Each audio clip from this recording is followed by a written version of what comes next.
May dumating mula sa banal na kabundukan. Sa pangunahing bulwagan ng bundok ng Diablo, sumabog sa sigaw ang demonyong emperador matapos lumisan ang sugo ng emperador ng espada. Bumugso ang galit niya at pinulbos niya ang isang matibay na mesa. Mga walang hiya, hindi ba sila makapili ng mas tamang oras? Ngayon pa, sa gitna ng pinakamainit na sagupaan. Nasa bingit na ako ng paglusob, halos masaklo ko na ang lahat ngunit bigla na lamang silang sumingit at winasak ang lahat ng plano. Napakaraming buhay ang naligas. At ano ang kapalit? Wala. Isinusumpa ko sila. Hoy alternasyon, ikaw ang halos walang nawala. Bakit ka nagwawala? Ako, ang emperador ng espada, ang kaakit-akit na emperatriz, at higit sa lahat, ako mismo ang may karapatang magngalit. Ilang dugot pawis ang inaksaya para maghasik ng digmaan para mahayla ang lahat sa apoy ng labanan at ngayon naglaho lahat sa isang iglap. Ako ang tunay na nawalan dito. Kung kikilos ang 7 banal na kabundukan, ibig sabihin may nakita silang dahilan. Hinaplos ni Zuofan ang kanyang baba at nagsalita. Mahal na demonyong emperador, malamang ay nakarating na sa kanila ang balita tungkol sa mapa ng dagat ng anino. Wala tayong magagawa kundi ibigay ito. Bakit ko naman gagawin yun? Sanggol ni Zhao Chen, sabay hampas ng kamay. Napabuntong hininga si Zuofan. Totoo, nakapagtatakang matapos ang dugo at pawis na inalay para ingatan ang orihinal, ibibigay lang natin ito. Tila wala ng saysay ang lahat ng nagawa ko sa inyong piling, mahal na Panginoon. Subalit, gaano man kahalaga ang mapa, mas mahalaga pa rin ang buhay. Nanlamig si Zhao Chen sa alaala ng kanyang guro kung paanong binawian ito ng buhay ng isang banal dahil lamang sa lihim ng siyam na kadiliman. Ang aking guro ang pinakamapangahas sa 8 emperador, kahit sabay-sabay pang umatake ang 7, nanatili siyang hindi matitinag. Ngunit nang lumitaw ang isang banal, sampay nawa ang 7 banal na kabundukan. Namula ang mukha ng demonyong emperador, habol hininga sa tindi ng galit. Mahal na demonyong emperador, muling nagsalita si Zuofan, nagawa na po ba ninyong basagin ang hiwaga ng mapa? Kung nagkataon, mas madali nating maisusuko ito. Basagin? Akala mo ba malulutas mo ang ganoong kalalalim na misteryo habang kumakain ng tanghalian? Umiling si Zhao Chen. Kung nagawa ko, matagal ko na ring isinuko ng walang pag-aalinlangan. Kumikinang ang mga mata ni Zuofan. Isang ideya ang biglang pumasok sa isip ko na baka makatulong. Oh, Steward Zuo, nakita mo ba ang susi? Hindi ko masasabing sigurado, pero marahil ay may matibay akong hinuha. Mas mabuti na iyan kaysa wala. Maaari nating subukan sa isang kopya. Natawa si Zhao Chen habang inilabas ang mapa. Steward Zuo, ano ang iniisip mo? Ibahagi mo. Lumapit si Zuofan at itinuro ang isang sulok. Para bang isang mapa ng mga bituin. Marunong ka bang bumasa ng mga tala sa kalangitan? Bahagya, mahal na Panginoon.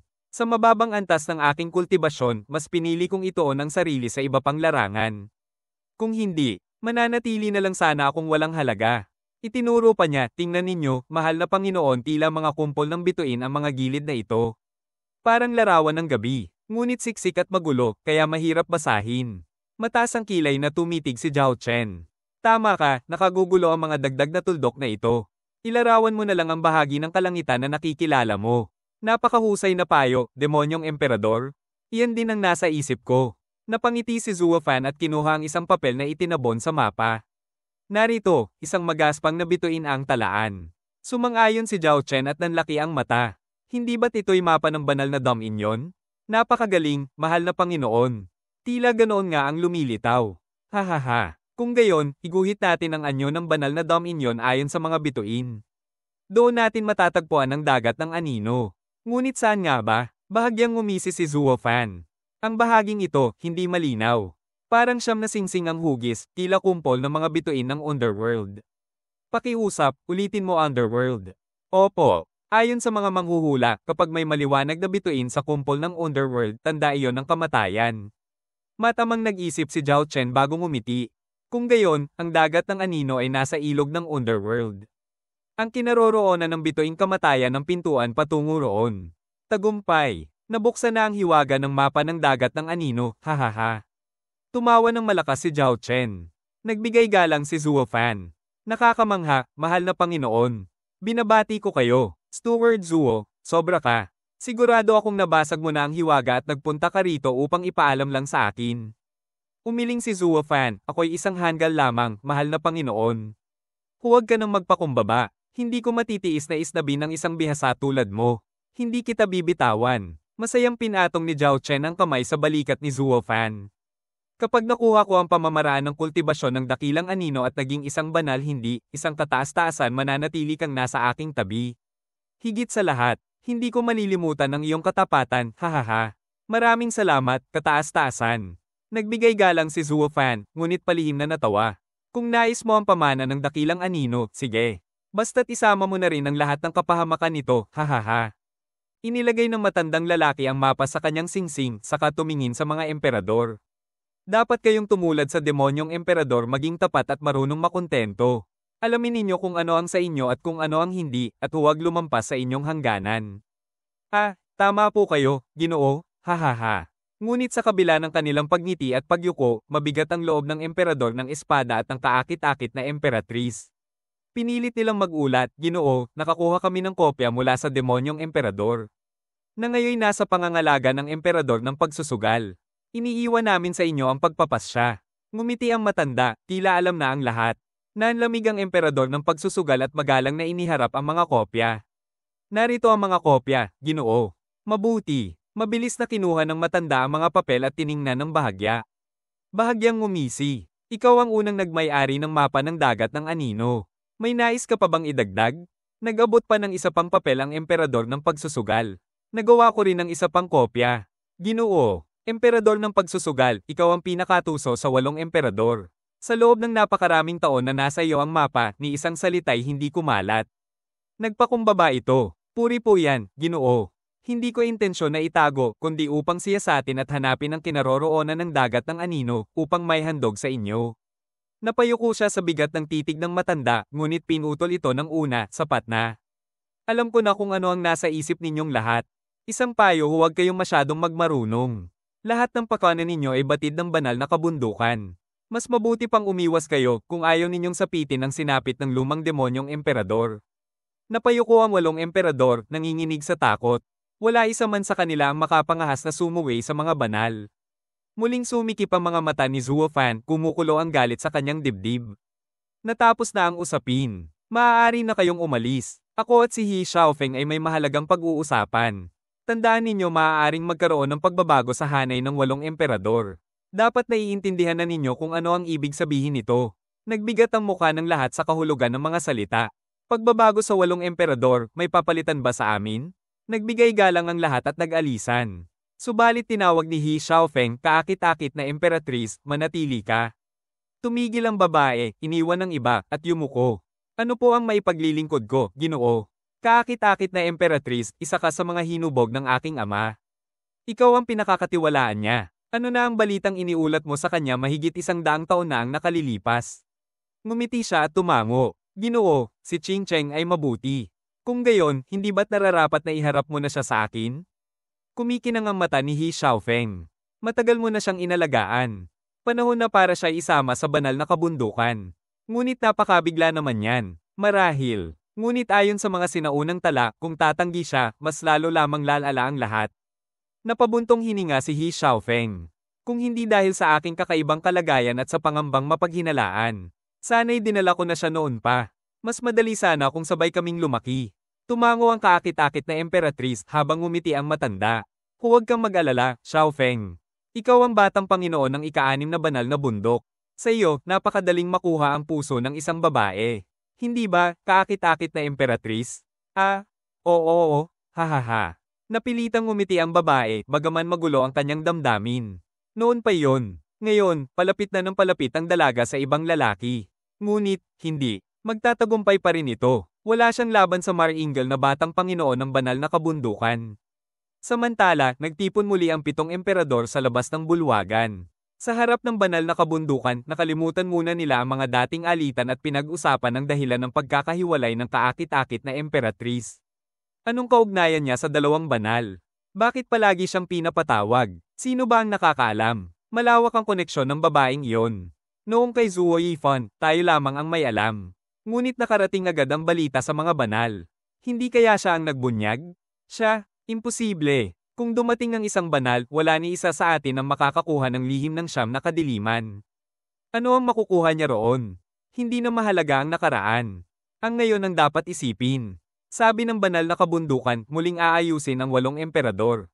Ano ang dapat nating gawin? Tahimik silang napabuntong hininga. Sa malapit, nakikinig si Zuo Fan, nakatingin sa nakasarang pinto.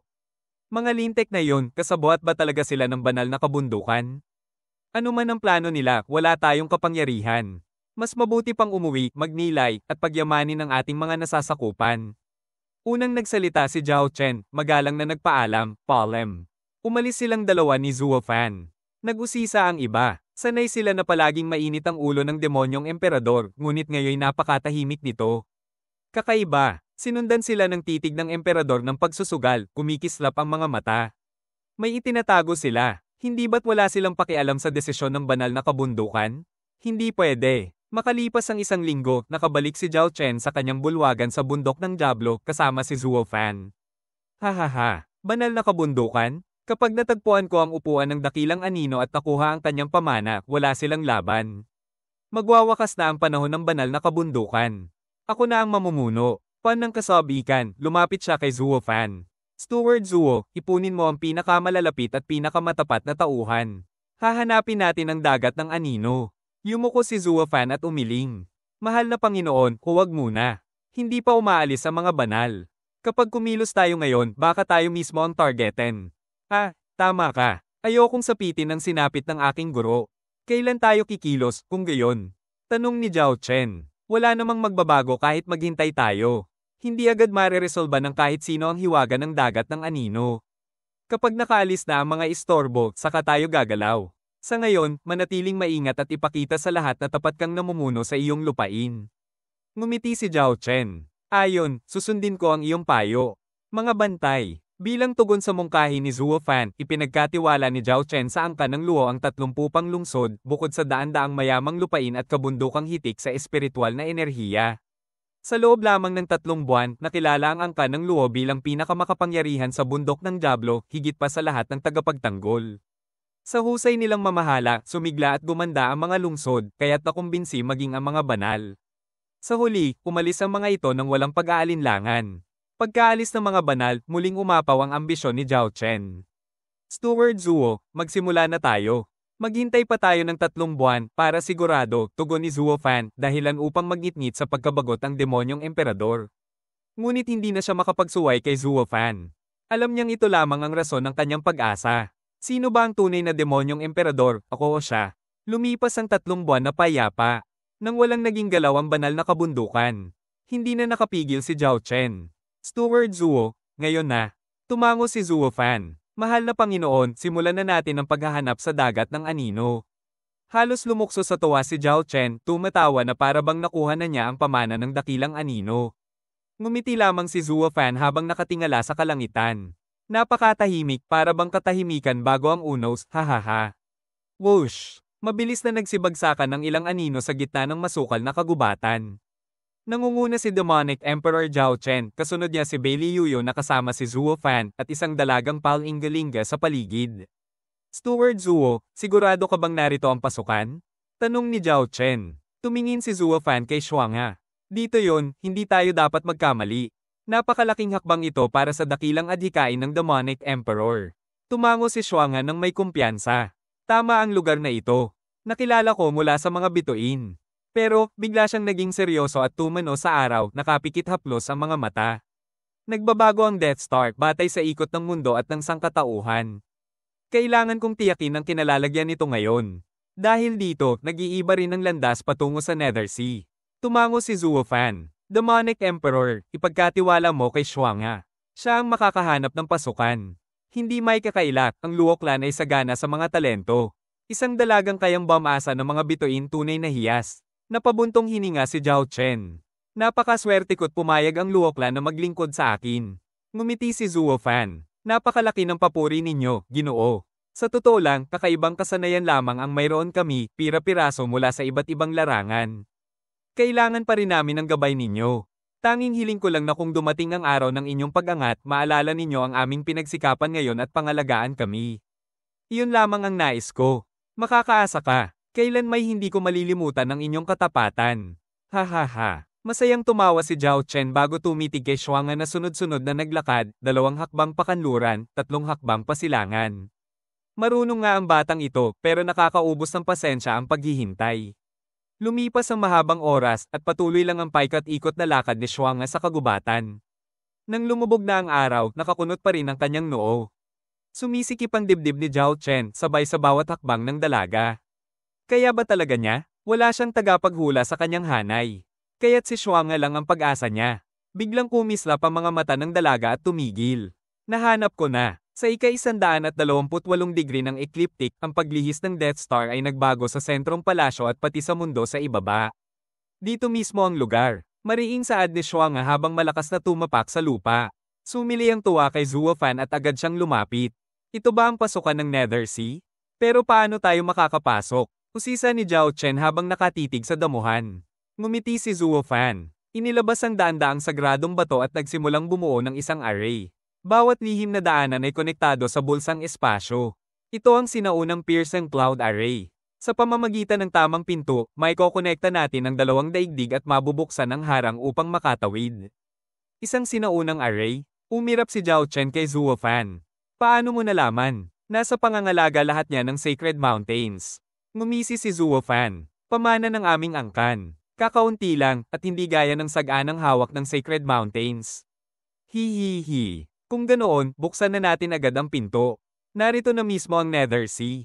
Hindi na nag-aksaya ng oras si Zhao Chen. Sa sobrang pananabik sa Nether Sea, binaliwala niya ang kanyang pagdududa. Mabilis na gumawa ng mga hand seal si Zuo Fan at binigkas. Bumukas ka, pintuan ng kalaliman. Mga espiritu't kaluluwa, manatili sa kabila. Sa landas ng Nether Sovereign ako'y dadaan. Sumunod kayo, mga kasama, sa tapang na gabay. Nagliyab ang array sa nakakasilaw na liwanag. Bago isang sinag ang umakyat sa langit at kumonekta sa maningning na bituin sa itaas. Napasigaw si Shuanga, ang Death Star. Ito ang daan. Ginamit ng Nether Sovereign ang Death Star upang aisilyuhan ito. Para makapasok, kailangang dumaan sa Death Star at saka sa Nether Sea. Gaya ng nasa mapa. Kung gayon, makakamtan ko na ang katuruan ng Nether Sovereign. Halakhak ni Zhao Chen, puno ng kasabikan. Itinakda ng langit. Ako ang nakalaan na maging sovereign, hahaha.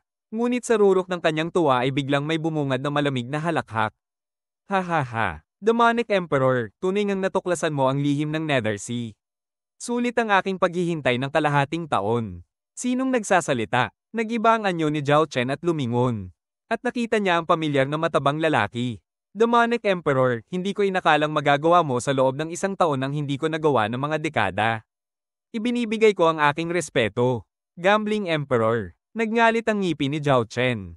Anong ginagawa mo rito? May nagkanulo ba? Ngumisi ang Gambling Emperor. Hindi na kailangan. Simulat sa poll, binantayan ko ang sino mang magkakaroon ng mapa mula nang itapon ko iyon.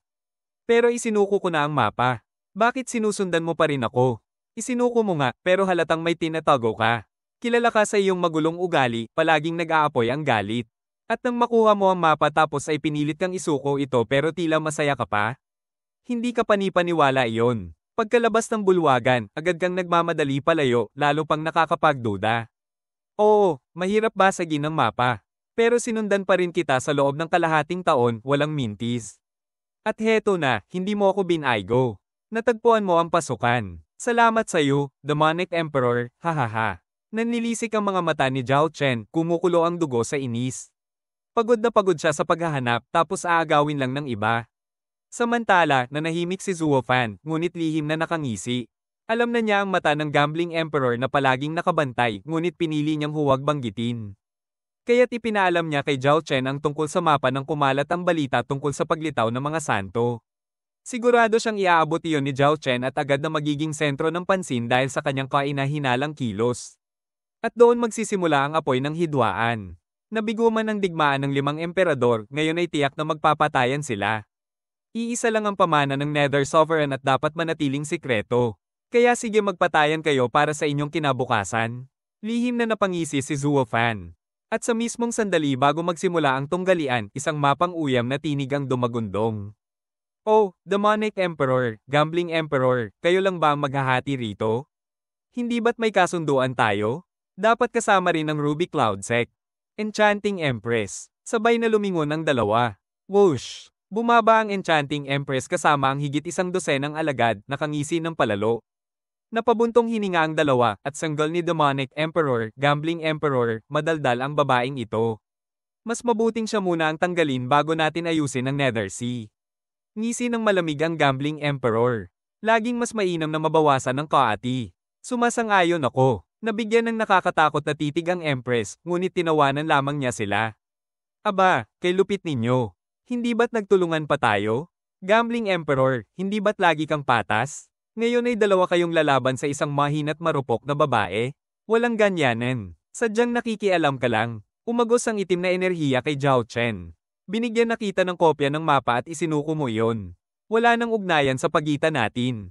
Sa labas ng mesa ng sugal, wala nang puwang ang dangal, singit ng Gambling Emperor.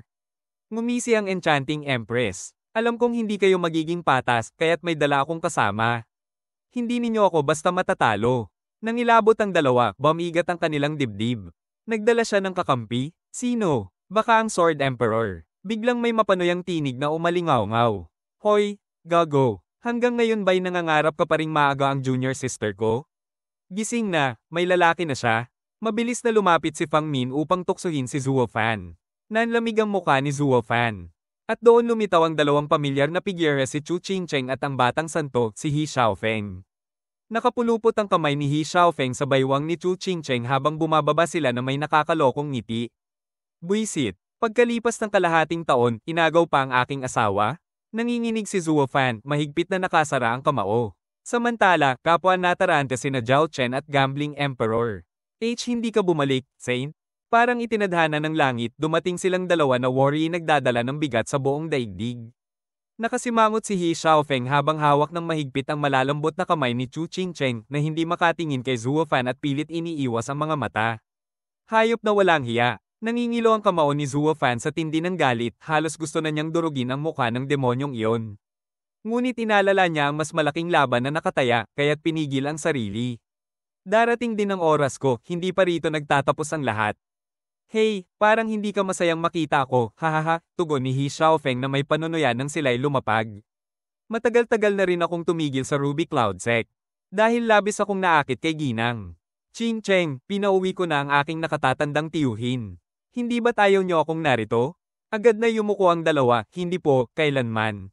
Kung ganun, bumalik tayo sa pakay, malamig na wika niya habang nakatuon ang tingin sa halijing liwanag. Mga emperador ng demonyo at pagsusugal. May papaliwanag ba ninyo kung ano itong ginagawa ninyo rito? Ano ito? Kay abang ang hayop. Wala silang nagawa kundi magbigay galang. Ang Demonic Emperor ang unang nagsalita, mahal na santo, nang ibigay ko ang mapa sa banal na kabundukan, inisip kong hindi pa yon sapat na patunay ng aking katapatan. Kaya't 6 na buwan kong pinag-isipan kung paano matatagpuan ang pasukan ng Nether Sea. Ginawa ko lamang ito upang mauna sa pagtanggal ng anumang panganib at mailatag ang daan para sa inyo. Oh, kaya mo palang lutasin nang wala ang mapa?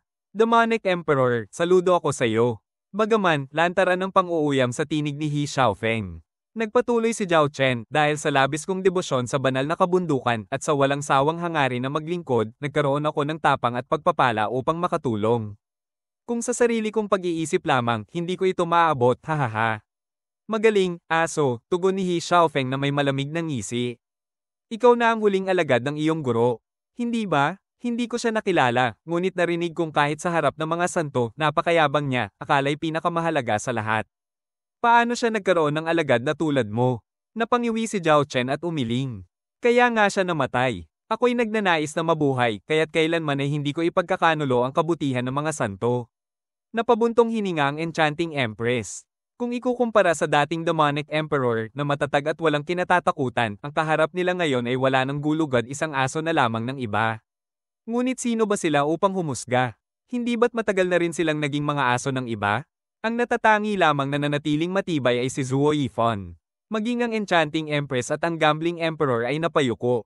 Nakatitig si Zuo Fan ng mariin at napabuntong hininga. Pagbalik niya sa banal na dominion, ang tanging kinatatakutan niya ay matuklasan ng Heavenly Sovereign ang kanyang tunay na pagkatao. Ang pangunahing dahilan niya ay si Qingcheng, ngunit alam niyang hindi iyon ang lubos na dahilan ng kanyang pagbabalik. Sadyang mahiwaga ang kapalaran, baka nga bumalik siya upang tapusin ang sinimula ni Zuo Yifan. Hey, sa lambot niyong iyan, maniniwala muna ako, ani He Xiaofeng, bago muling tumitig sa haligi ng liwanag. Ito ang pasukan ng Nether Sea? Paano tayo makakapasok? Yumuko ang Demonic Emperor. Hindi pa po namin alam. Sinusubukan pa naming tuklasin nang dumating kayo. Wala ba kayong ideya? Umiling ng dalawa. Maaaring teleportation array ang pasukan na magdadala sa atin sa Nethersea. Suhestyon ng Gambling Emperor. Oh, kung ganun, subukan mo nga, Gambling Emperor. Ako? Oo, ikaw. Hindi po, mahal na santo, marahil mas mainam na isa sa mga tauhan ang mauna. Sinabi kong ikaw, sigaw ni He Xiaofeng. Kayo na ang pinakamalakas dito kasunod ko. Kung ligtas ka, ligtas ako. Kung mapahamak ka, magiging maingat ako. Hayop ka. Ginawa mo akong daga sa eksperimento. Nanlumo ang mukha ng Gambling Emperor, ngunit wala siyang nagawa. Lumapit siya sa liwanag, nanginginig ang dibdib sa kaba. Maaaring wala itong epekto, ngunit maaari rin siyang mamatay. Kaya't pumasok siya. Nabalot siya ng liwanag, ngunit wala namang kakaibang nangyari. Lumingon siya at nakitang nasa parehong lugar pa rin siya. Ha? Ano ito? Gambling Emperor. Sigaw ni He Xiaofeng. May nakita ka ba? Kita mo ba ang daan? Wala. Wala itong pagkakaiba, mas matigas lang ng kaunti. Ngunit bigla niyang narinig ang tunog ng pagkalagas. Mula sa bituin sa itaas ay bumaba ang malabong liwanag at tumama sa kanyang katawan. Kasabay noon, ang kanyang buhok ay namuti, ang dating matabang katawan ay biglang nangulubot at naglabasan ng mga kulubat sa mukha. Nagulat siya at nagtangkang lumabas, ngunit bago pa siya makalabas, ang kanyang katawan ay nagkadurog-durog hanggang sa maging alikabok. Maging ang kanyang kasuotan ay naglaho. SSS. Napasinghap ang lahat, pati si He Xiaofeng. Sa kanilang harapan, ang isang emperador ay tumanda at namatay sa loob lamang ng ilang saglit. Gulp. Nangilabot ang lahat. Napatitig si He Xiaofeng kay Zhao Chen. Ano to, Demonic Emperor? Sigurado ka bang ito ang pasukan ng Nethersea? Sigurado po, mahal na santo. Ngunit marahil ay kailangang pagdaanan ng isang pagsubok. Tumingin si Zhao Chen kay Zuo Fan. Steward Zuo, bakit naging alikabok siya pagpasok? Nakaseryosong nag-isip si Zuo Fan, ngunit biglang lumiwanag ang mga mata ni Shuanga at itinuro ang bituin sa itaas. Iyon ang bituin ng kamatayan. Lahat ng nagnanais pumasok ay tatamaan ng kanyang enerhiya ng kamatayan. Sobra ang naipong lason kaya't mabilis niyang tinanda at nagkadurog-durog ang kanyang buto hanggang mamatay. Kaya pati ang pasukan ay may pagsubok. Tumango si He Xiaofeng, malamig ang tinig. Kung ganun, napakahusay nga ng upuan ng kaliwanagan ng Nether Sovereign. Hindi lahat ay karapat-dapat pumasok. Kinuha niya ang orihinal na mapa at binigkas. Sa kailaliman ng Nethersea, walang hanggang impyerno. Kung saan ang mga ligaw na kaluluway gumagala at dala ang kanilang kapalaran. Sino mang manggaas tumuntong sa aming dalampasigan, ay isusumpang magdusa ng higit pa. Ang mga mortal na mata ay mananatiling bulag. Sa kailaliman, ang kanilang kaluluway mananatiling bihag. Isang malinaw na babala. Walang sino mang maaaring tumuntong sa upuan ng kaliwanagan ng Nether Sovereign, kundi kamatayan ang kasunod. Walang saysayang matagpuan ng pasukan kung mamamatay lang din naman. Kung gayon, limutin na natin ito. Napabuntong hininga siya, bagaman nanatili ang pagnanasa sa kanyang mga mata habang nakatingin sa sinag ng liwanag. Ang iba na may napailing. Nandoon lamang, nakangut siya, ang pamana ng Nether Sovereign, ngunit higit na mahalaga ang buhay. Ano ang silbi ng pamana kung wala ka ng buhay para makinabang? Sandali, sumigaw si Zuo Fan, kumikislap ang mga mata. Baka may paraan. Ha? Alam mo kung paano? Malamig ang tugon ni He Xiaofeng. Ni isang emperador ay hindi nakaligtas at ako man ay hindi mangangahas. Ngunit isang hamak na kultibador ng bone tempering ang nagsasabing kaya niya. Sige, mamatay ka. Ngumiti si Zuo Fan. Ang Nether Sovereign ay isang sinaunang kataas-taasang pinuno. Hindi basta-basta maaaring makapasok sa kanyang upuan ng kaliwanagan. Kailangan ng kanyang paggabay upang masilip ang hiwaga ng mundo at makapasok. Paggabay. Ano iyon? Usisa ni He Xiaofeng. Itinuro ni Zuo Fan ang mapa. Hindi ba't binasa mo na? Iyon ay babala na walang makakapasok. Para sa isang tunay na mandirigma, hindi sagabal ang mismong kamatayan. Ang nakikita mo'y babala, ngunit ang nakikita ko'y paanyaya. Ngumiti siya ng malamig. Si Nether Sovereign mismo ang nagbukas ng daan para sa atin. Ano? Napatitig silang lahat kay Zuo Fan, hindi makapaniwala. Saan nakasulat yon? Paano naging paanyaya ang babala? Minsan ang binanggit ng Nether Sovereign sa kanyang gabay na tula, paliwanag ni Zuo Fan, na ang mga kaluluwang ligaw ay maaaring gumala sa dagat ng Nether, kung hindi agad silang mapapahamak. Kaya ganoon kalagim ang sinapit ng Gambling Emperor. Tumango ang lahat. Ibig mong sabihin, tanging mga patay lamang ang makakapasok? Umangat ang kilay ni He Xiaofeng. Kapag patay ka na, anong silbi pa? Umiling si Zuo Fan. Ang sinabi ng Nether Sovereign ay hindi maaaring makapasok ang buhay na katawan.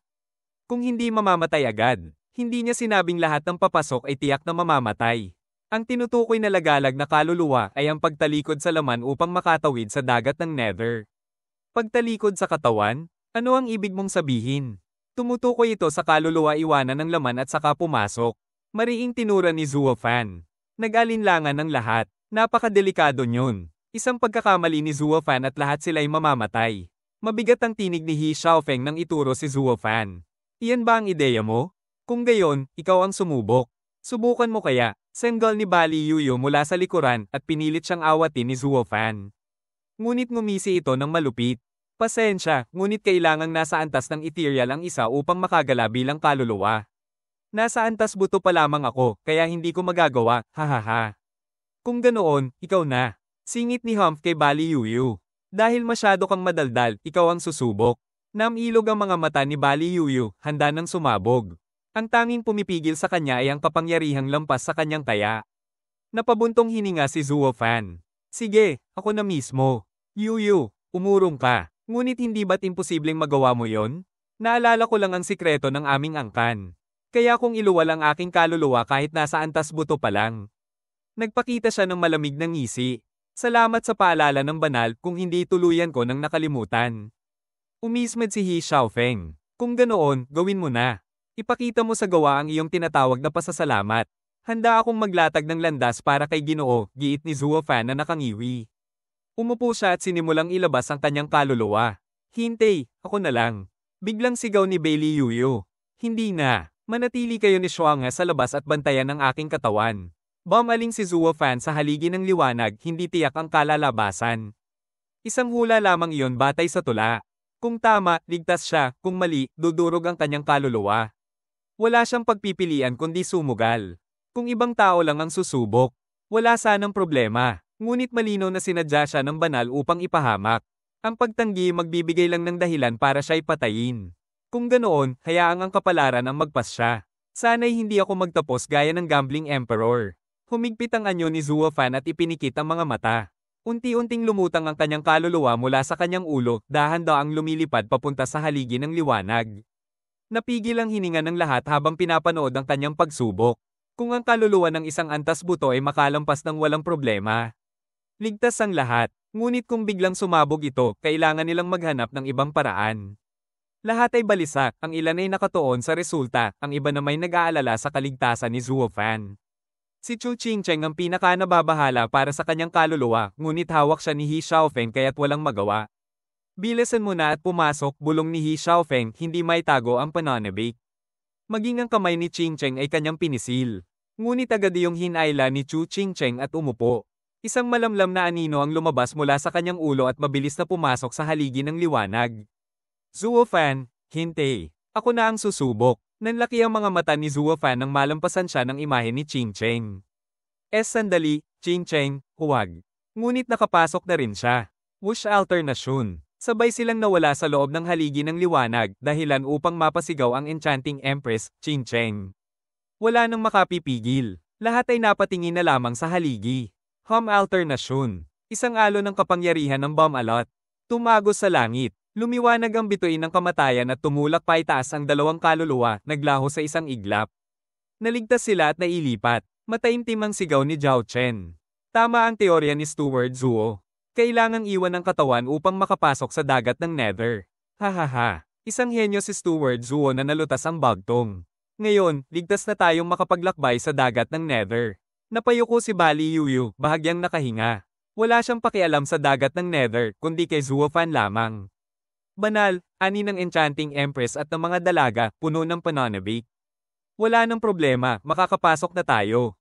Tama, namukadkad ang ngiti ni He Xiaofeng sa kabamaling sa pangkat ng demonic emperor. Demonic emperor, samahan mo ako. Enchanting empress, ikaw ay manatili at bantayan ang aking katawan. Ha, natigilan ng enchanting empress. Ngunit Ginoong He, bakit sila isasama mo? Nais ko ring pumunta sa dagat ng Nether. Enchanting empress. Sanggol niya. Pag-aari ka ng aking ama at higit kitang pinagkakatiwalaan. Masyadong tuso ang demonic emperor, kaya isasama ko siya upang hindi makagawa ng kalokohan. Manatili ka rito at bantayan ang kanyang mga tao. Iyan ang pinakamaligtas na paraan. Huwag mong sisirain ang tiwala ng aking ama. Napatango ang enchanting empress. Matalino ang desisyon ng binatang Ginoo. At si Zuo Fan. Kumislap ang malamig na titig ni He Xiaofeng. Tama ka, mahal siya ni Qing Cheng kaya't handa siyang sumuong sa panganib para rito. Kung makaligtas siya, magiging sagabal lamang siya kay Qing Cheng. Kahit isa lang siyang antas buto. Ginoo, ibig ninyong. Tatapusin ko siya sa loob ng dagat ng Nether. Hindi maaari. Mabilis na wika ng Enchanting Empress. Kung papatayin mo ang taong minamahal ni Qing Cheng, baka hindi ka na kailanman mapasok sa kanyang puso. Mas mahalaga ang kanyang damdamin kaysa sa buhay ng lalaking iyon. Alam ko, kumunat ang noo ni He Xiaofeng.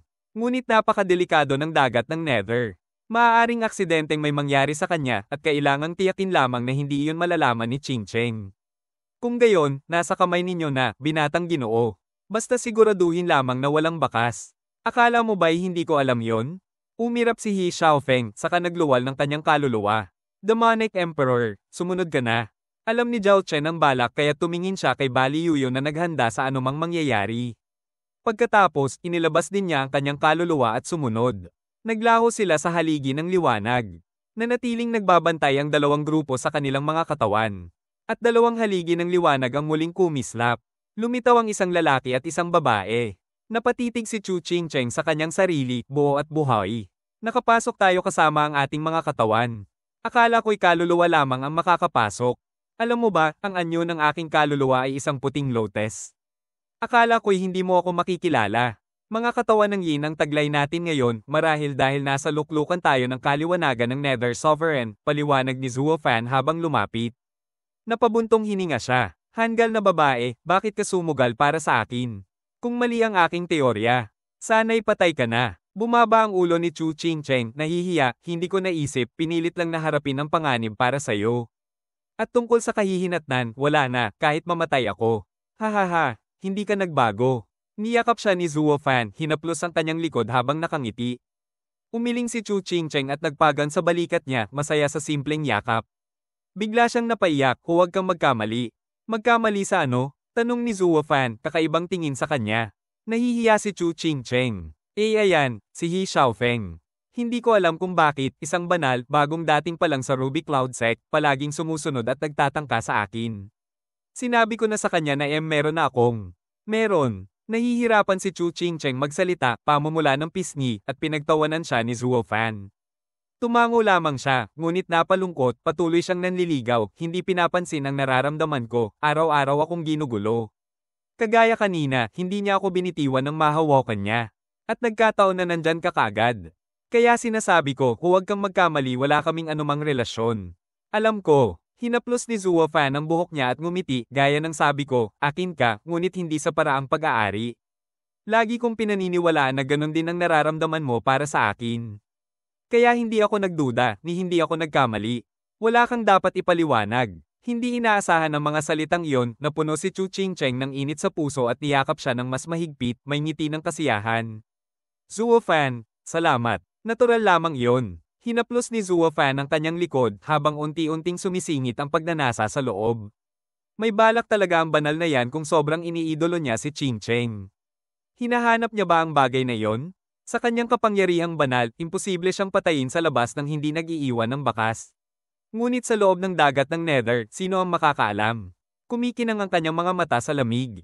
Hindi kailanman maiisip ni He Xiaofeng na ang insektong gusto niyang durugin sa mapanganib na dagat ng Nether ay may parehong plano para sa kanya. Siguradong mabibaliw siya kung malalaman. Isang antas buto na pumatay ng banal? Ha, makaupo lang ako at hindi niya ako matatalbugan. Ngunit ang insektong iyon ay may malakas na kagat. Hindi ko alam na naging pugad ng pag-ibig ang dagat ng Nether. Isang matandang tinig ang ulong, lumalakas at humahaplos sa dalawa. Lundag ang kanilang mga mata nang makita ang isang matanda na naglalakad sa dalampasigan na may dalang basket na kawayan sa likod. Kahit mahina ang kanyang boses, malinaw silang nakarinig. Kumunat ang noo ni Zuo Fan, kakaiba. Hindi ko alam na may nakatira rito. Ang dagat ng Nether ay nilalakbay ng mga kaluluwang ligaw. Walang tao dito, kundi kaluluwa lamang. Ngumiti ang matanda, o kayo ba ay totoong tao? Itinaas ni Chu Qing Cheng ang baba, syempre. Ang mga tao ay may katawan na nagpapalakad sa kanilang kaluluwa, kaya hindi makapasok dito. Ang narito ay mga kaluluwang ligaw, maging ito man ay espiritual na hayop o tao, hindi mga kaluluwa sa esensya, kundi mga multo. Ngumiti ang matanda, hindi nyo lang napapansin na patay na kayo. Ang mga kaluluwa ng mga namatay sa mararahas na labanan o sa pagsabog ay nagkakahiwa-hiwalay at dahan-daang binubuo sa dagat ng Nether. Kasama nito ang pagkawala ng alaala. Sa paglaon, babalik din ito, walang pagmamadali, hahaha. Pinagnilayan ni Zuofan ang mga salita. Kaya kahit sa pagsabog, hindi ka tuluyang nawawala at naibabalik ang kaluluwa sa dagat ng Nether. Tinanong niya, Ginoo, lahat ba ng kaluluwang nagkahiwa-hiwalay ay pwede ring mabuo rito? Hindi palagi. Hindi walang hanggan ang dagat ng Nether at may limitasyon lamang sa mga gumagalaw na kaluluwa.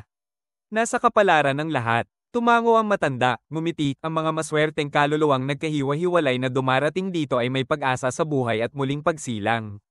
Ang dagat ng Nether ay sakop ng Nether Sovereign. Kaya niyang iligtas ang ilan, ngunit hindi lahat.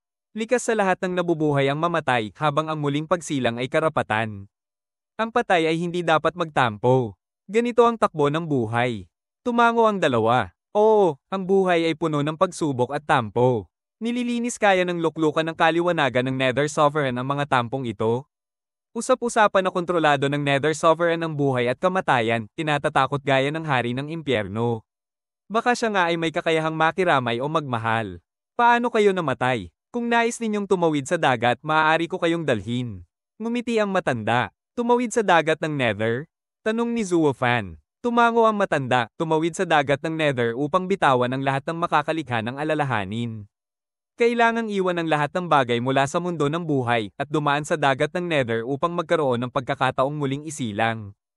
Iwan. Mga alaala, damdamin, pag-ibig, pagkakaibigan, galit, paghihiganti, kasakiman, lahat. Mayroon bang hindi handang tumawid? Marami. Nanatili sa dagat ng Nether. Maraming magkasintahang gaya ninyo ang nauwi sa pagkain ng mga halimaw sa dagat. Kinukuha ang enerhiya ng kanilang kaluluwa. Pagkatapos tumawid, muling isilang ba kami? Ang paglagpas ay aabuti ng isang buwang panahon kung saan kailangan mong bitawan lahat ng nakaraan sa tubig upang magkaroon ng pagkakataong isilang muli. Kapag nakarating sa kabilang pampang, anumang bakas ng nakaraan ay magdudulot ng pagkawala ng iyong kaluluwa sa dagat ng Nether. Bihira lamang ang karapat-dapat sa muling pagsilang. Ang dagat ng Nether ay isang daan lamang kung saan iniiwan ang nakaraang buhay. Sa pagbitaw, magsisimula muli, malinis na simula. Kaya walang nakakaalala ng nakaraang buhay. Napaisip si Zuofan. Tunay na sining ng sarili? Marahil ang diwa ng true self-art ay ang pagbitaw. Tumibok ang kanyang puso. Sumigaw ang matanda. Oh, tumatawid ba kayo o hindi? Ang pananatili rito ay hahabulin ng matinding yin ng dagat ng Nether at sasayangin ng bihirang pagkakataon. Ginoo, hindi kami mga multo, ngunit hinahanap namin ang luklukan ng kaliwanagan ng Nether Sovereign. Pumunta kayo rito gamit ang inyong mga kaluluwa. Eksakto. Humph, kailangan ninyong pumunta sa impyernong ito. Itinuturo ng matanda ang walang katapusang dagat, matagal na mula nung huli akong nakakita ng buhay na kaluluwa. Ngayon, may mga sakim na gustong pumunta rito. Upang makarating sa luklukan ng kaliwanagan ng Nether Sovereign, kailangan mong dumaan sa lugar na ito. Hindi lamang maraming halimaw sa dagat ang naghihintay, kundi pati 3 pagsubok bago mo marating. Maraming matapang ang namatay sa daang ito. Hindi ko akalaing ang matamis na magkasintahan ay may ganitong kasakiman. Ano ang layunin ninyo? Hindi ba kayo magkasama na? Marami na bang dumarating bago kami? Akala nyo kayo lang ang talino at tapang na nakasolve ng palaisipan mula pa noon? Tumango ang matanda, kailangan ng talino at tapang para malutas ang palaisipan ng Nether Sovereign. Sa lahat ng iyon, wala pang nakabalik. Bakit kayo rin, hahaha, kailangang pumunta? Og. Napabalisa si Chu Ching-cheng, ngunit ngumiti sa matanda, hey, Ginoo, nagbago kami ng isip. Hindi na namin pupuntahan ang luklukan ng kaliwanagan ng Nether Sovereign. Paano kami makakabalik? Humph, gusto niyong bumalik ngayon? Huli na iyon. Itinuro ng matanda ang pampang, mahirap pumasok, mas mahirap lumabas. Kailangang tumawid sa luklukan ng kaliwanagan ng Nether Sovereign upang makabalik o manatili rito magpakailanman. Ibig mong sabihin, tumawid sa dagat ng Nether at 3 pagsubok nito? Opo, hiniling ninyo, kaya huwag niyo akong sisihin. Ngumiti si Zuofan, tumingin kay Chu Ching-cheng na may halong kapaiton, ayos lang. Basta magkasama tayo, wala nang mahalaga. Napagdaanan na natin ito, hindi ba? Tama. Tumango si Chu Ching-cheng, puno ng determinasyon, at tinanong ang matanda, maaari mo ba kaming tulungan tumawid sa dagat patungo sa luklukan ng, saan na nga? Wala na ang matanda. Ang kanyang tinig ay umalingaw-ngaw ng malabong, ako'y tumatawid lamang sa mga multo, hindi nakikialam sa mga nakatakdang dumating dito. Kung gugustuhin ng langit, magkikita tayo muli, hahaha. Umalingaw-ngaw ang matalim na tawa sa paligid. Ngunit siya'y wala na sa tanaw. Ginoo, hindi niyo ba kami pinapansin? Umiiyak si Chu Chingcheng sa wala at katahimikan lamang ang sumagot. Umiling si Zuo Fan, tumatawid siya sa patay, hindi sa buhay. Dadalhin niya tayo kapag huling hininga na natin, hahaha. Ano pa ba ang aasahan ko sa isang baliw? Hindi ko na kailangan ng tulong niya. Bakit, magkakaroon ka ng pagkakataong muling isilang? Ibig sabihin, mabubuhay muli at makakalimot sa lahat. Master, mga senior aunt, senior sisters, at huminto sandali si Chu Chingcheng. Sumilip kay Zuo Fan. Ngumiti si Zuo Fan, kaya mas mabuti pang siguraduhin nating makaligtas tayo. Tama, tumango si Chu Chingcheng na puno ng paninindigan. Pinakpak ni Zuo Fan ang kanyang pakpak at lumipad patungo sa galit na dagat, naglaho sa malayo. Dahil ito ang luklukan ng kaliwanagan ng Nether Sovereign, normal lang na subukin sila, ngunit hindi nito nililimitahan ang kanilang lakas. Maliban sa kanilang katawan, napanatili nila ang lahat ng kapangyarihan. Hindi alam ni Chu Chingcheng ang maliit na detalye na ito. Tumingin sa kanya habang lumilipad, makakalipad ka pala dito. Oh, marahil may kinalaman ito sa dagat ng Nether, pakiramdam ko ang gan ng katawan. Hindi ko kayang lumipad sa labas, baka maging multo ako, hahaha. Sumunod si Chu Chingcheng sa kanya, hindi na iniinda. Isang malakas na ungol ang umalingaw-ngaw habang sumabog ang tubig nang sumulpot ang isang flood dragon mula sa dagat, tinatangkang lunurin silang dalawa sa kanyang bibig. Sa susunod na sandali, lahat ay nagdilim na sa loob na sila ng tiyan nito. Lumubog muli ito sa ilalim at lumangoy ng walang pakialam. Alam ng ibang mga halimaw sa dagat na huwag humarap. Biglang huminto ang flood dragon at kumilos ng masakit. Bam! Sumabog ang dagat nang ang itim na balat ng flood dragon ay napiunit mula sa loob at lumabas ang itim na apoy mula sa sugat habang ang loob nito ay naging uling. Dinala ni Zuo Fan si Chu Chingcheng palabas, ang mga mata niya ay nagliliyab ng madilim na apoy. Zuo Fan, kamangha-mangha ka. Isang ikasampung antas na espiritual na halimaw. Pero lumabas ka lang na parang wala. Paano mo nagawa yon? At ano ang itim na apoy na yon? Marahil dahil sa pagiging kaluluwa, mas lumakas ako. Ngumiti si Zuo Fan ng may hiya, wala talaga akong ideya. Matagal na siyang tiningnan ni Chu Chingcheng pero binitiwan na rin sa huli. Ang antas buto na cultivator na ito ay mas lumakas at pwede pang lumipad sa dagat ng Nether. Ang pagiging multo ay nagpapalakas. Bakit hindi rin ako? Roar alternation. Sumabog ang dagat at umalingaw-ngaw ang mga ungol ng mga espiritual na halimaw. Bawat isa ay humigit kumulang 1 kilometro ang haba, pinalilibutan ng 2 munting kaluluwang tao. Napakabighani ni Chu Chingcheng sa mga halimaw na nakikita lang niya sa mga painting ng sect, nanginginig sa takot, si Zuo Fan, lahat sila ay ika-12 antas, tuktok ng sacred domain. Wala na tayong pag-asa. Halika na, kahit mataas ang antas ng mga halimaw, multo na lang sila. Wala na silang dating lakas. Tinansya ni Zuo Fan, kumpiyansa na ang apocalyptic thunder flame at kapangyarihan ng kanyang sacred beast ay sapat na upang harapin ang mga ito. Nagliyab ang kaliwang mata ni Zuo Fan ng asul, lumabas ang itim na thunder flame. Bago pa man ito makarating, umungol ang mga halimaw sa kirot at yumuko sa harap niya. Emissary ni Lord Xiao, hindi namin inasahan ang inyong pagdating. Sana patawarin niyo ang Flood Dragon sa kanyang kasalanan. Patawarin kami. Yumuko rin ang iba. Namangha si Chu Chingcheng. Xiao, ano yon? May ideya si Zuo Fan sa kaliwang mata niya. Ang Thunder Flame ay pwedeng pumatay sa kanila ngunit hindi maka-impluwensya. Yumuko lamang sila sa mata ni Xiao. Bakit hindi ko naisip na ang Heaven Sealing Xiao ay isang Panginoon ng dagat? Maliwanag na susunod ang mga halimaw, pero patay na kayo at nasa dagat ng Nether, ngunit sumusunod pa rin sa Lord Xiao. Isa kaming halimaw sa dagat. Si Lord Xiao ang aming pinagmulan. Nasaan kaya si Lord Xiao ngayon? Buhay pa ba siya? Hindi natapos ng halimaw ang sinabi, natatakot sa kapalaran ng kanilang Panginoon. Umiling si Zuo Fan, buhay at maayos si Lord Xiao. Nang magsanay ako sa isang mapanganib na apoy at hindi na kontrolado, inalok ni Lord Xiao ang sugatang mata niya para iligtas ako. Tagapagligtas ko siya. Oh, ibig sabihin ay nawala na ang galit niya sa mga tao, mabuti. Naging mag-isa kami sa pangamba na baka habang buhay siyang mapuno ng poot. Naibigay niya ang kanyang mata upang iligtas ang buhay ninyo, patunay ng kanyang pagpayag. Sayang at nasa dagat ng Nether kayo at nakaranas ng sakuna. Pwede ba kaming makatulong? Hahanapin namin ang luklukan ng kaliwanagan ng Nether Sovereign. Pwede ba ninyo kaming dalhin? Tanong ni Zuo Fan. Nag-alinlangan ng mga halimaw, kailangang dumaan sa mga pagsubok bago makarating. Binigyan kami ng utos na harangan kayo, ngunit dahil iniingatan kayo ng Lord, hindi na namin hahadlangan. Ngunit hindi madaling makarating sa luklukan ng Nether Sovereign. Hindi namin kayang lampasan ang 3 pintuan. Gawin ninyo kaming gabay at ako ang bahala sa iba pa.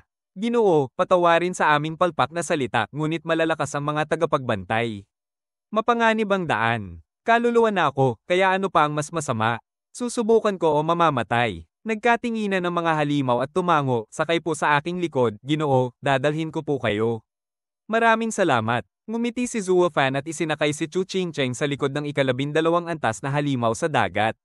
Lumangoy ito na parang emperador, ang iba pang halimaw ay tila mga gwardya. Wala sa kanila ang nakakaalam kung bakit ang grupong ito ay napakatalino at mapangahas.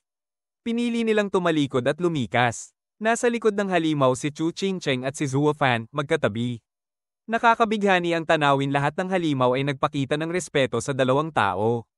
Namangha siya at matagal na tinitingnan si Zuo Fan. Sa labas, tila ordinaryong antas buto na cultivator, ngunit ngayon parang hari ng mundo. Alin ang tunay na siya? Mas bagay ba siyang multo kaysa tao? Isang makapangyarihang hari ng impyerno siguro? Nang hamina ang kaguluhan ng mga halimaw, may isang matandang anyo ang lumutang, hey. Lahat nahihirapan sa unang pagsubok, pinahirapan ng mga halimaw sa dagat, pero itong batang ito, ipinakita sa kanila ang daan. Baka siya nga. Isang oras ang lumipas, dumating ang dalawa sa harap ng malaking pinto, 2 haligi ang kulay pula at daan-daang metro ang taas. Matatagpuan sa dagat ngunit nagliliyab ng nakakatakot na liwanag. Ina ang halimaw, Ginoo, narating na namin ang unang pasukan, Tyrant Gate. Oh, bumaba si Zuo Fan kasama si Chu Qingcheng, tumingin sa napakalaking pinto. Gusto ba ng pagsubok na itulak namin ito? Tumango ang halimaw, oo, kailangan ng walang hanggang lakas upang buksan ang Tyrant Gate. Sa pagbukas nito, makikilala ninyo ang tagapagbantay, at ito ang pinakamababang requirement upang harapin siya. Marami ang naipit dito, kahit na mga banal. Nanginginig si Chu Qingcheng sa kaba. Huwag kang mag-alala, ang mga banal ay kailangan pang harapin ng mga halimaw habang binubuksan ang pinto kaya hindi nila nagawa. Ligtas tayo ngayon at pwede nang ibuhos ang lahat. Pinanggakuan siya ni Zuo Fan at lumapit sa pinto upang itulak. Umangat ang pinto ngunit hindi gumalaw. Tumango si Zuo Fan. Tiyak na mabigat ito. Kailangan gamitin ko ang lahat ng aking lakas o hindi ko ito maipisil kahit bahagya. Pumikit si Zuo Fan at inabot ang mga kamay, ang kanang kamay ay nagliliyab ng pula. Upang buksan ang pinto, kailangan gamitin ang kapangyarihan ng kilin. Kahit isang kaluluwa, konektado pa rin siya sa katawan at pwede hiramin ang lakas ni Kilin, katulad ng paggamit niya sa apoy ng Apocalyptic Thunder Flame Eye. Sa labas ng dagat ng Nether, nakaupo nang nakalapat ang mga paa ni Zuo Fan sa tabi ng isang haligi ng liwanag. Nagningning ng matingkad na pula ang kanyang kanang kamay, nagpapainit at nagpapakipot ng hangin sa paligid. Nagmamasid ang Enchanting Empress na may pagtataka. Samantala, naging seryoso sina Bali Yuyo at Xuanga. Parang kakaiba ang pag-uga niya at panginginig ng katawan. Baka may masamang nangyari sa loob. Bulong ni Bali Yuyo kay Xuanga. Papasok ako para tumulong. Ikaw na ang bahala sa kanya. Tumingin muna si Xuanga nang may pag-iingat sa Enchanting Empress bago tumango. Umupo si Bali Yuyo at mula sa kanyang katawan ay lumabas ang isang anino na agad na pumasok sa haligi ng liwanag at sa isang kisap matay lumusong patungo sa dagat ng Nether, sa ilalim ng dagat, bago pa ang tarangkahan ng Tyrant Gate, kumikislap ng maliwanag ang kanang kamay ni Zuo Fan habang buong focus niyang ipinapalo ang palad sa napakabigat na pinto. Kumulog ang dagat sa lakas. Umaabot ang alon sa libu-libong milya at nagngangalit ang hangin sa ibabaw ng dagat.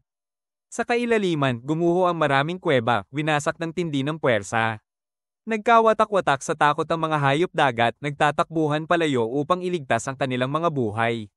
Ngunit hindi man lang natinag ang dambuhalang tarangkahan. Pinagmasdan nito ni Zuo Fan at tumalim ang kanyang mga mata. Huminga siya ng malalim, muling nag-ipon ng lakas sa kanyang kanang kamay na lalong kumislap. Kahit nasa malamig at nakapipinsalang ilalim ng dagat ng Nether, pawis na pawis ang kanyang noo. Gayunman, hindi pa rin bumukas ang pinto ni isang bitak, wala.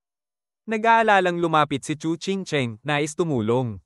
Ngunit ang kanyang marupok na katawan, kahit nasa antas na Genesis stage, ay parang balahibo lamang na ibinangga sa bundok. Huminto si Zuo Fan, hingal na hingal at halos mawalan ng lakas.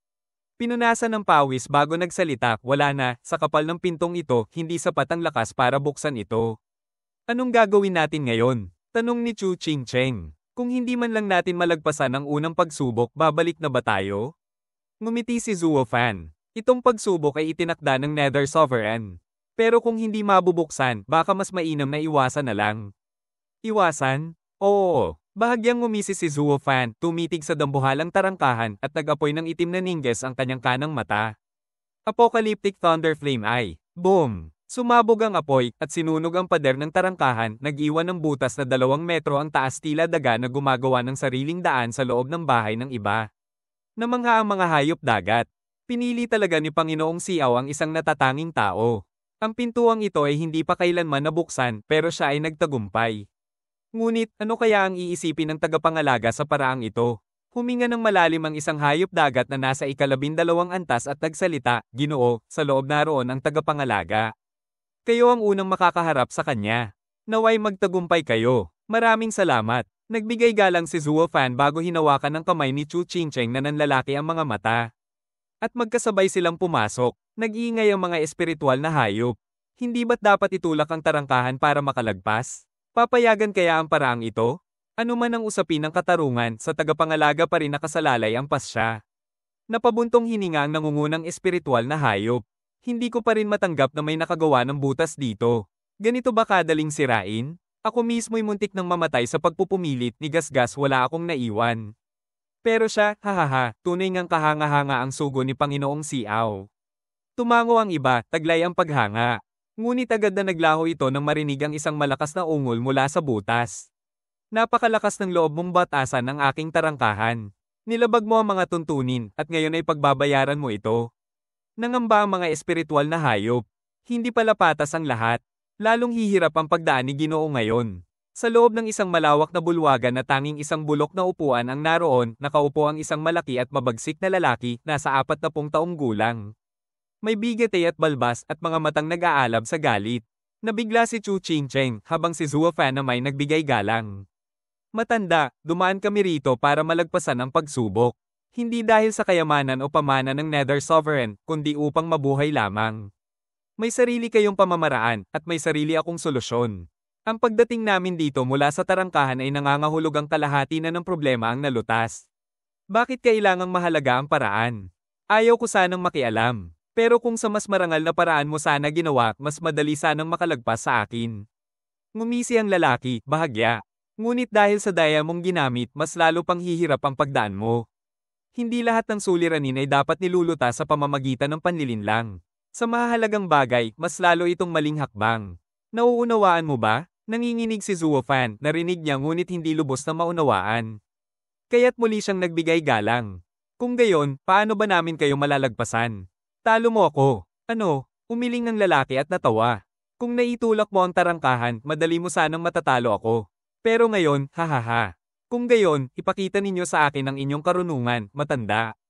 Sigaw ni Zuo Fan. Sumugod siya, kumikislap ang kanyang kilin arm. Ngunit isang iglap lang ay tinaboy siya palayo ng isang puwersa, pinaikot-ikot sa ere. Nakaupo pa rin ang lalaki, nakataas lamang ang 2 daliri, may mapang asar na titig. Imposible. Nagulat si Zuo Fan at nanlumo ang kanyang puso. Alam niya ang lakas ng kanyang braso kahit ang isang santo'y iiwas sa ganoong kapangyarihan. Ngunit tinaboy siya ng lalaki na parang wala lang. Naging seryoso siya, nagkalkula ng paraan para madaig ang kalabang ito. Whoosh! Biglang sumugod si Chu Qingcheng at pinatama ang malamig niyang atake sa dibdib ng lalaki. Qingcheng, huwag! Sigaw ni Zuo Fan. Hindi mo siya kaya? Huwag mo siyang galitin. Ngunit huli na. Babae, huwag kang makialam, malamig na sabi ng lalaki, sabay hampas ng tinig na parang bagyo. Sa isang iglap ay nawala sa paningin si Chu Qingcheng. Qingcheng, saan mo siya dinala? Sigaw ni Zuo Fan. Sa iyong destinasyon ng luklukan ng kaliwanagan ng Nether Sovereign. Humalakak ang lalaki. Hindi ba't mabait ako? Dahil mahilig ka sa daya, heto ang pagkakataon mo.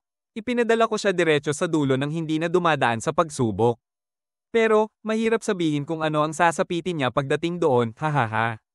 Nanikip ang dibdib ni Zuo Fan, pinisil ang kamao, at nagningning ng gintong halo ang kanyang kanang mata. Divine Eye of the Void, unang antas shift. Whoosh alternation. Sa isang iglap, lumitaw siya sa harap ng lalaki, kumikislap na ngayon ang kanyang kanang mata ng 2 singsing, at nag-aalab naman ng itim na kidlat apoy ang kanyang kaliwa.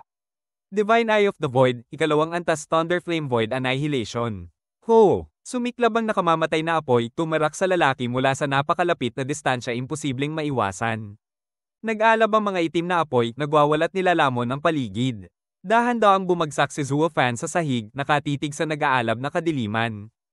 Hindi siya makapaniwala na basta-basta lamang magpapahuli ang kalabang ito ng walang pag-iingat. Ngunit ang higit na nagdulot ng pangamba sa kanyang dibdib ay ang mukha ng lalaki, walang bakas ng takot, wala ring pagkabigla, ni bahagyang reaksyon man lamang sa biglang pagsabog ng mga itim na apoy. Bam! Tulad ng inasahan niya, naghiwa-hiwalay ang mga apoy. At muling lumitaw ang malaking lalaki, walang bahid pinsala, nakaupo pa rin ng tila walang nangyari. Kahit inaasahan niya na ang kinalabasan, hindi pa rin mapigilan ni Zuo Fan ang mabigla. Kailan may hindi siya ipinagkanulo ng mga itim na apoy. Lahat ng bagay na nahawakan nito, nagiging abo. Pero ngayon, kahit isang hibla ng buhok ng lalaking ito'y hindi man lang nadamay. Umalingaw-ngaw ang tawa ng lalaki habang nakatitig sa gulat na mukha ni Zuo Fan. Diyos ang mata ng kawalan, lakas ng kilin. At ngayon na may itong itim na apoy. Kahangahangang mga bagay, ngunit lahat ay hilaw, hindi pa lubos na napapakinabangan. Bata, ang pagiging tuso ay hindi kahulugan ng kaliwanagan. Umuwi ka na. Umuwi? Nanigas ang mukha ni Zuo Fan. Ipinadala mo na si Ching Cheng pasulong at ako na may iuuwi mo para mamatay na lang? Hindi pwede. Hindi ako magiging maltong pag-alagala sa dagat ng kamatayan. Muling lumipad si Zuo Fan, kumikislap ang mga mata sa madilim na liwanag. Iniunat niya ang dalawang daliri at itinoon sa kalaban. Habang nagtipon-tipon ng nakamamatay na enerhiya ng espada. Apocalyptic Sword, Heaven Butcherer. Whoosh! Pinagsanib niya ang 5 sining ng espada upang mabuo ang Apocalyptic Sword, isang teknik na natutunan niya kay Sword Child. Umalingaw-ngaw ang alon ng kamatayan, handang anihin ang lahat ng buhay. Bahagyang kumunat ang noo ng malaking lalaki, ngunit ngumisi rin. Hindi ka pala basta halo-halong kalokohan. Umabot ka ng malayo sa pag-unawa sa kaisipan ng Sword Sovereign, at higit pa roon. Subalit hindi pa rin sapat. Tear Ant's Fist. Bam! Isang kamaong puno ng puwersa ang sumalubong, dinurog ang itim na alon ng kamatayan. Tinangay ng malakas na backlash si Zuo Fan, lumipad palayo, naglahong parang kidlat. Muling binawi ng lalaki ang kamao at humalakhak, ako patuloy ang lumihis, ginamit ang lakas ng Emperor Stage laban sa isang Spirit King. Sa totoo lang, dapat nakalagpas na siya. Ngunit heto't hindi ko pa rin naabot ang aking layon, hahaha. Nang ibaba niya ang kamay. Isang puting marka ang lumitaw dito. Muling sumigaw si Zuo Fan habang tinatangay, dumaan sa butas na nilikha niya at bumagsak sa malambot na bagay. Isang higanteng kamay ang sumalo sa kanya, inilapag siya ng marahan. Lumitaw ang malalaking ulo ng mga espiritual na hayop sa paligid, bakas ang pag-aalala. Ginoo, ayos ka lang ba? Nasaktan ka ba niya? At ang dalaga, nasaan siya? Ngunit wala sa loob ni Zuo Fan ang kanilang mga tinig. Tumayo siya at sinuri ang sarili ni Gasgas ay wala. Imposible, dapat ay duguan na ako kung hindi man patay. Naguguluhan siya, kaya't nagtanong, sino siya? Bakit ganoon siya kalakas? Paano niya alam ang tungkol sa Heavenly Sovereign, Sword Sovereign at Kilin? Nagkatinginan ng mga espiritual na hayop. Tumigil ang kanilang ingay. Matalim ang titig ni Zuo Fan. Hindi ba't nirerespeto ninyo si Lord Xiao kahit sa buhay at kamatayan? Ako ang sugo niya, at tinatanong ko kayo. Hindi ba kayo sisigat? Alam ni Lord Xiao na hindi kami pwedeng magsalita. Sagot ng isa, at tumango naman ang lahat. Napakuyom ang kamao ni Zuo Fan.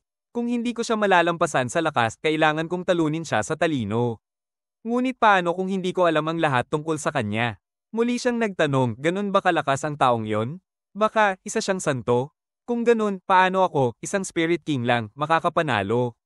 Isang espiritual na hayop ang ngumiti. Sir, baka sumusobra ako, ngunit masasabi kong hindi siya mahigpit sa'yo. Lahat ng dumaraan sa batong tarangkahan ay tinataya ayon sa kanilang antas. Dahil Spirit King ka, Spirit King din ang gagamitin niyang lakas laban sa'yo. Nagtaas ng kilay si Zuo Fan. Pero isang hampas pa lang, tinangay na ako ng libo-libong milya. Iyan ba'y lakas lang ng Spirit King? Hindi ba't abot santo na yon? Ngumisi ang mga espiritual na hayop. Magkakaiba ang taglay ng bawat isa kahit nasa iisang antas. Pero tama ka sa isang bagay, nung siya Spirit King pa lamang, hinamon na niya ang isang santo. Natalo nga siya, ngunit nakalabas siyang buhay. Nang maging santo siya, nilupig niya ang sandaang espiritual na hayop na nasa ika-12 na antas at pansamantalang pinasuko ang buong daigdig ng mga espiritual na hayop. Nang dumating si Lord Kilin, doon lang siya natapatan. Nagulat si Zuo Fan. Hindi natalo kahit ng isang kilin? Kung ganun, siya ay Og. Agad tinakpan ng espiritual na hayop ang bibig, tila nakasabi ng higit sa dapat. Sir, haka-haka mo lang yan? Wala akong sinasabi. Ngunit hindi na nakikinig si Zuo Fan. Nakatitig sa dambuhalang tarangkahan, unti-unting nakakaunawa. Huminga siya ng malalim, tumalon mula sa kamay at tumapat sa tarangkahan. Tinitigan niya ang butas na kanyang sinunog, saka ngumisi. Idinikit niya ang dalawang palad sa tarangkahan, muling kumislap ng pulang liwanag ang kanyang kanang braso. Nagulat ang mga espiritual na hayop. Sir, anong ginagawa mo? Hindi ba't nakalagpas ka na? Dapat na hinahamon mo ang tagapagbantay, hindi ba? Lumampas na ako, pero hindi pa ang puso ko. Ngumiti si Zuo Fan. Tama ang sinabi ng nakatatanda, hindi lahat ay matatapos sa panlilinlang. Ang tarangkahan ay sumusubok sa puso, hindi lang sa lakas. Ipinikit niya ang mga mata, nilimas ang isip at buong puwersang itinulak ang tarangkahan. Ngumisi ang malaking lalaki sa loob, bahagyang kumislat ang tainga. Tama nga, siya yon. Natutong iwaksi ang kayabangan. May pambihirang pananaw. Makalipas ang 8 oras, hindi pa rin gumagalaw ang tarangkahan. Ngunit si Zuo Fan, pawisan man, ay hindi bumitaw. Hanggang sa, bam! Umuga ang tarangkahan, nagbagsakan ng alikabok. Namangha ang mga espiritual na hayop nang makita si Zuo Fan, pikit pa rin ang mga mata, nakalapat ang mga kamay, ngunit unti-unting bumubukas ang tarangkahan. Dumilat si Zuo Fan, ngumisi, at buong tapang na pumasok. Sa harap ng malaking lalaki, hindi siya nagsalita. Isang magaang suntok lamang ang ibinigay. Ngunit ang puwersang bumuga mula roon ay nakipagsalpukan sa kamao ng lalaki. Sa tindi ng banggaan, gumuho ang lahat sa paligid, ang lupa, ang dagat, at nagwala ang mga espiritual na hayop sa labas ng tarangkahan. Crack! Nabasag ang upo ang inuupuan ng malaking lalaki. Tumango siya, nakangiti kay Zuo Fan. Nanalo ka. Nalampasan mo ang pagsubok. Salamat, senior, sa iyong gabay. Yumuko si Zuo Fan sa malaking lalaki, hindi na niya sinusubukang tukuyin ang tunay na pagkatao nito. Lumapit ang lalaki, ang sukdulang kapangyarihan ay nagbubunga ng karahasan, at ang sukdulang karahasan ay nagdudulot ng pang-aapi. Ang pagiging tirano ay makakapagsira ng kahit ano, pati na ng mundo, ngunit ang ganitong pamamayagpag ay laging may katapusan kapag nauubos ang lakas. Ang ugat ng lahat ng tiranya ay katahimikan. Kalma na parang tubig, ngunit walang awang bagyo kapag kumikilos. Paglipas ng kaguluhan, bumabalik ang kapayapaan. Naiintindihan mo ba? Bigla ang karahasan sa dagat ng katahimikan. Laging lilipas ang bagyo, habang ang hangin ay walang hanggan. Ang tunay na landas ng tiranya ay hindi pagkawasak, kundi kapayapaan ng mundo, sagot ni Zuo Fan, tumatango. Tumawa ang lalaki, tama, mas malinaw ang pananaw ng kabataan kaysa sa bulalas ng matanda. Ito ang patunay na nakalampas ka sa pagsubok. Sige, hinipon ng lalaki ang noo ni Zuo Fan gamit ang dalawang daliri. Isang kumikislap na liwanag ang sumabog sandali. Nang inig si Zuo Fan, tila napuno ang isip niya at muling lumakas ang kanyang puso mula sa lahat ng kaalaman na naipon. Senior, saan ang ikalawang pagsubok? Tanong niya, nakatigil sa galaw. Ngumisi ang lalaki, hinawakan ng balikat niya at itinalon, hayaan mo ako, hahaha. Whoosh! Oh, habang humuhupa ang iyak ni Zuo Fan sa malayo, tumango ang lalaki. Kasabay nito, may lumitaw na matandang lalaki sa likod. Siya rin ang matanda na nakasalubong ni Zuo Fan sa pampang ng Nethersea. Hindi tinanggihan ng Demon Transformation Art. Nagsisimula pa lamang siyang hakbangin ang landas ng tiranya, ngunit tinanggap na niya ito, banyag ng malaking lalaki. Tumango ang matanda, ngayon, sa wakas, may pag-asa na ang ating plano. Boom! Isang dambuhalang pagsabog ang yumanig sa ibabaw ng Nethersea, pinataas ang alon. Nagkatinginan ng dalawa at tumingala, isang heavenly sovereign. Sa dilim ng seabed, isang bagay ang bumangga sa 2 metrong tarangkahan na yari sa kahoy. At gumuho ito sa mga pira-piraso. Saan ako? Tumayo si Zuo Fan, hinaplos ang sarili, at tinanaw ang paligid. Ho alternasyon. Umakyat ang itim na usok, tumakbo sa kanyang harapan, pagkatapos ng napakaraming panahon, sa wakas ay may makikita akong makarating sa ikalawang pagsubok, hahaha. Lumukso si Zuo Fan sa takot, iniiwan ng 100 metro sa pagitan nila. Lumingon, at tanging itim na ulap lang ang kanyang nasal ayan. Senior, ikaw ba ang ikalawang tagapagbantay? Akala niyang tanyag din ang kalaban. Yumuko siya ng malalim, tinatansya ang nakatagong anyo at ang nawasak na tarangkahan. Iyan na ba ang tarangkahan ng ikalawang pagsubok? Napagdaanan ko na ba ito? Tumawa ang itim na ulap, hay, syempre. Ano pa ang tatawagin mo sa pagbagsak ng direkta sa tarangkahan? Oh, ano na ngayon, senior? Paano ko malalagpasan ang pagsubok? Talunin mo ako. Ganun lang ba, tulad ng unang pagsubok? Sigaw ni Zuo Fan. Tumawa ang itim na enerhiya, hihihi, hindi ako ganoon katapat at mabait gaya ng matanda na magbibigay ng paunang lunas. Mas tuwid ang diskarte ko. Sa pagsubok na ito, nakataya ang iyong buhay. Malalagpasan mo o maililibing dito. Nanigas si Zuo Fan sa pagkabigla. Matapos malampasan ang unang pagsubok, alam niya na mga dakilang tao ang mga tagapagbantay. Walang intensyong pumatay ang malaking lalaki, bagkus ginabayan siya sa bagong landas. Ngunit ang taong ito, diretso sa laban ng buhay at kamatayan. Wala akong alam tungkol sa kanya. Paano ako magwawagi? Oh, senior, may mga patakaran ba? Mananatili ka bang Spirit King sa laban? Hahaha, sobra ang iniisip mo. Hindi ako palabiro tulad ng matanda, ibubuhos ko ang lahat. Hahaha, tanggapin mo ito. Whoosh! Ang itim na ulap ay naging isang palaso, tumugis kay Zuo Fan. Nahuli siya sa hindi inaasahang pananabog, tumago sa katawan niya. Mula sa loob niya ay lumalabas ang itim na usok na may nakasandal na itim na anino sa kanyang likod. Lubos na naguluhan si Zuo Fan, ngunit upang maging ligtas, tumalon siya palayo. Nang tingnan mula sa malayo, napahinto siya sa pagkabigla. Ay iyo, hihihi. Oo, ako'y ikaw. Lumiko ang anino, ipinakita ang pamilyar na mukha ang sarili ni Zuo Fan. Nag-iba ang anyo ng anino, ginaya hindi lang ang mukha kundi pati ang kilos. Para bang nakatingin siya sa salamin. Ngumisi si Zuo Fan, Senior, ano ito? Ito ang ikalawang pagsubok kilalanin ang sarili. Tumawa ang anino, hindi ko gagamitin ang buong lakas ko, laban lang sa iyong sariling puwersa. Sinasabi ng iba na ikaw ang higit nakakaalam sa sarili mo, ngunit dahil ako ay ikaw rin. Kilala rin kita. Sino sa tingin mo ang mananaig? Hahaha. Nag-isip si Zuo Fan, pinakalma ang isip. Nakakapagpaliwanag kahit na nakikipaglaban sa sarili, pantay ang laban. Kaunting diskarte lang ang kailangan. Kung hinarap niya ang matandang lalaki ng todo, wala siyang tsansang manalo. Ito ang naging dahilan kung bakit mas madali ang ikalawang pagsubok kaysa sa una. Itinaas ni Zuo Fan ang kamay, sayo na. Napakalma. Ngumiti ang kalaban, akala mo ay hawak mo na ang laban? Hahaha, lahat ay nauuwi sa pagkatalo sa sarili. Sa buong buhay, kahit gaano kalakas, ang tunay na kalaban ay wala ng iba kundi ang sarili mo. Kumikislap ang mata ng lalaki at inihaplos ang daliri sa ere, apocalyptic sword. Whoosh! Isang itim na alon ng espada ang tumugis kay Zuo Fan. Nagpanik si Zuo Fan. Ginaya rin niya ang aking sining. Ang apocalyptic sword ay bunga ng aking kaalaman sa 5 espada. Kakaunti pa lang ang kanyang naunawaan. Kahit ang kalaban ay nasa antas ng Sword Sovereign. Kailangan din niyang maglaan ng panahon para matutunan yon. Imposible ito. Ang espada ng isa ay nakabatay sa sariling pananaw, paano niya? Wala ng panahon para sagutin yon dahil nasa harapan na ang nakamamatay na alon. Itinaas niya ang 2 daliri, ginamit ang apocalyptic sword art bilang panlaban. Bam! Nag-alab ang mga atake sa paligid, nagpapakulo ng dagat. Nakapagsampalataya si Zuo Fan ng 2 ulit habang nakatayo ng matiwasay ang kalaban. Paano yun posible? Napaungol si Zuo Fan, hindi ba pantay ang lakas namin? Bakit siya nanalo sa palitan?